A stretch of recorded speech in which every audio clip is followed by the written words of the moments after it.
Как переехать в Канаду в 2022 году? Что изменилось в иммиграционной системе? Какие программы самые перспективные? И кто вообще может рассчитывать на получение канадского ПМЖ, а затем гражданства?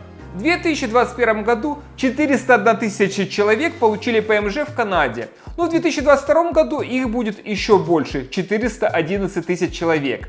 Еще Канада в 2021 году была официально признана лучшей страной в мире. Если вы тоже хотите переехать в Канаду и жить в топовой стране, досмотрите это видео до конца. Привет из Канады, меня зовут Алекс Павленко. Надеюсь, что вы уже отдохнули после новогодних праздников, потому что если вы серьезно настроены на эмиграцию в Канаду, то чем раньше вы начнете готовиться, тем лучше. Сначала я расскажу про основные способы эмиграции в Канаду, а потом о том, что вам прямо сейчас нужно делать, чтобы получить ПМЖ. В Канаде более 120 программ эмиграции. Основным способом получения ПМЖ всегда были федеральные программы, которые работают через систему Express Entry, потому что они позволяют переехать в любую канадскую провинцию, кроме Квебека. Но не в 2022 году. Дело в том, что по федеральной программе для квалифицированных специалистов, которая была самой популярной, еще с 2022 года не проводят отборы. Сейчас по Express Entry переезжают только те, у кого есть опыт работы в Канаде, и те, кто эмигрирует по провинциальным программам, которые тоже работают через Express Entry.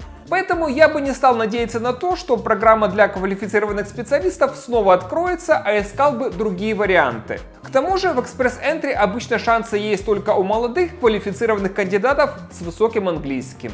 В провинциальных программах иммиграции требования обычно ниже, даже если эти программы тоже работают через Express Entry. Там уже могут получить ПМЖ более взрослые кандидаты, у которых английский средний или даже на уровне школы. Но обычно в провинциальных программах есть дополнительные требования. Во-первых, они позволяют эмигрировать только в одну провинцию. Не пугайтесь, потому что после получения ПМЖ вы сможете уехать в другую провинцию.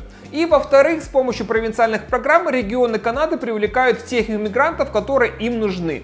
Например, у которых определенная профессия, которые получили предложение о работе в провинции или окончили вуз в провинции, которые владеют французским языком и так далее. Чуть позже я приведу примеры конкретных провинциальных программ, поэтому смотрите дальше. Важное уточнение. Если вы просто хотите переехать в Канаду и не знаете, что такое ПМЖ, Express Entry, какие-то федеральные и провинциальные программы, то я планирую записать серию роликов для начинающих, где простым языком расскажу о сложном. Давайте наберем под этим видео 500 лайков. После этого начну снимать ролики. Если вы не подписаны на мой канал, сделайте это прямо сейчас, чтобы не пропускать выпуск обучающих видео. Два самых главных способа эмиграции в 2022 году – это эмиграция через трудоустройство и через образование.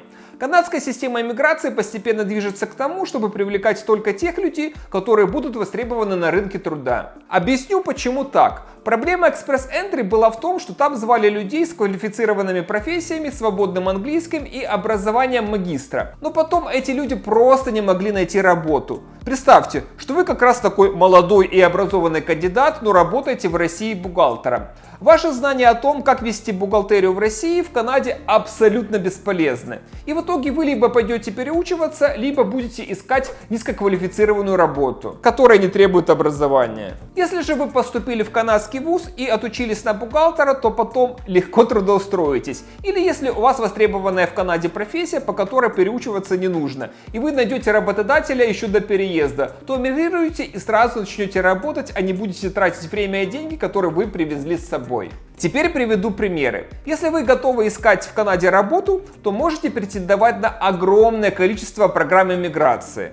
Например, техническая программа Британской Колумбии, по которой зовут работников в сфере IT, по которым проводят отборы каждые 2 недели. Поток для квалифицированных специалистов Британской Колумбии, где нет приоритетных профессий. Поток для квалифицированных специалистов Нью-Брансвика, где тоже нет ограничений по профессии. Поток для иностранных работников Онтарио, в нем легко набрать проходной балл и регулярно проводятся отборы. Пятое. Поток для востребованных специалистов Новой Шотландии, который подходит для работников транспортного сектора, общепита и разнорабочих.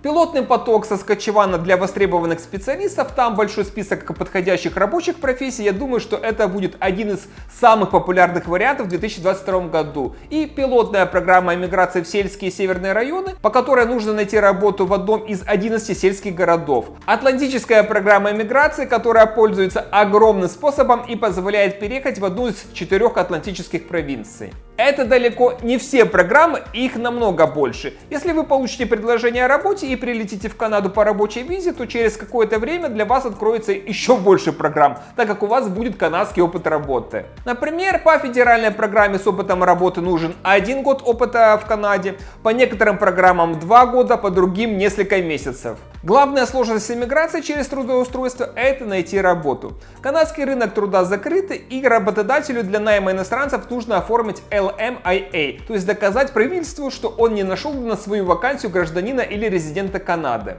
И также заплатить пошлину 1000 канадских долларов. По ряду иммиграционных программ требования найма упрощены. Например, в атлантической программе LMIA делать не нужно, но атлантическая программа перезапускается, и там заявки начнут принимать только в марте. Чтобы найти работу, вам придется, во-первых, подготовить качественное резюме канадского формата. У меня на канале есть несколько роликов на эту тему. И во-вторых, постоянно мониторить вакансии по вашей профессии и рассылать отклики. Это сложно, долго, но без этого никак. Больше информации по поиску работы в Канаде собрано в нашем обучающем курсе, который создан при участии канадского специалиста по найму персонала. Девушка очень квалифицированная и с этого года работает в американском Facebook. Временно на курс скидка аж 50%, такой вам подарок в 2022 году. Ссылка в описании видео. Если вы не хотите тратить время на поиски работы, то можете рассмотреть путь через образование. Поступить в канадский вуз проще, чем найти работодателя, который согласится вас взять. Основная сложность – это тест английского языка IELTS, но его можно не сдавать, если вы перед поступлением пройдете языковые курсы. Но тут все решают деньги. Год обучения в канадском вузе в среднем стоит 15 тысяч канадских долларов.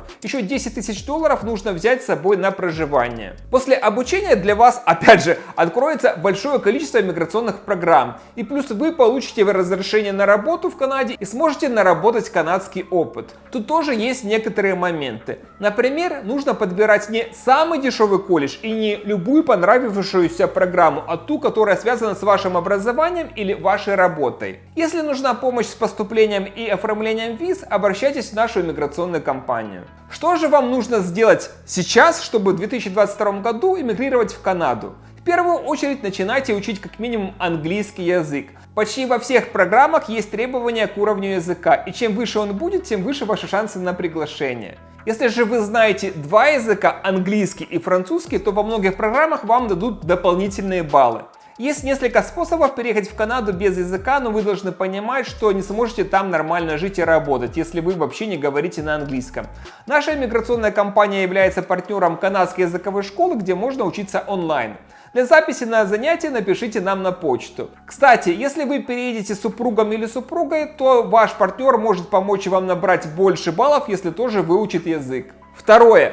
Копите деньги. Чем больше средств будет у вас на счете, тем больше у вас выбор в программе миграции. Где-то требуют 3000 канадских долларов на человека, где-то 13 тысяч, а где-то вообще 22 тысячи долларов. Где-то нет требований к деньгам, но вам все равно нужно будет на что-то жить после переезда. Еще 2 важных шага – это заверение диплома, которое нужно сделать в организации ВС, и сдача языкового теста IELTS по английскому языку или TEF по французскому. Также вам нужно будет подобрать для себя программу миграции. На нашем сайте Immigrant Today описаны все миграционные программы, вы можете зайти туда и изучить их, ссылка будет в описании. Заодно зацените новый дизайн сайта, обновил его впервые за 6 лет. Либо записывайтесь на платную консультацию в нашу иммиграционную компанию. Если вам не подходят программы, где не требуется предложение о работе или обучение в Канаде, то нужно будет искать работу, либо копить деньги на поступление. Мы можем подобрать для вас вуз и программу обучения, отправить в языковую школу на курсы английского, а затем подать документы на студенческую визу.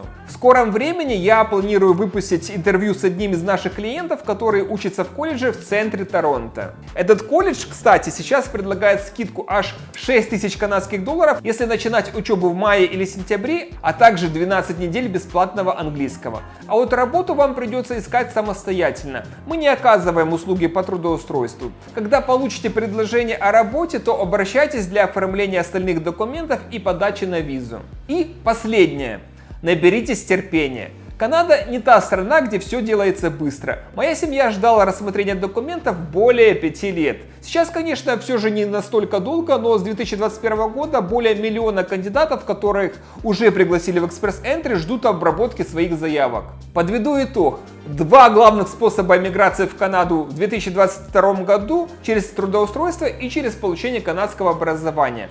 Эти варианты подходят для многих кандидатов, независимо от возраста, уровня образования и профессии.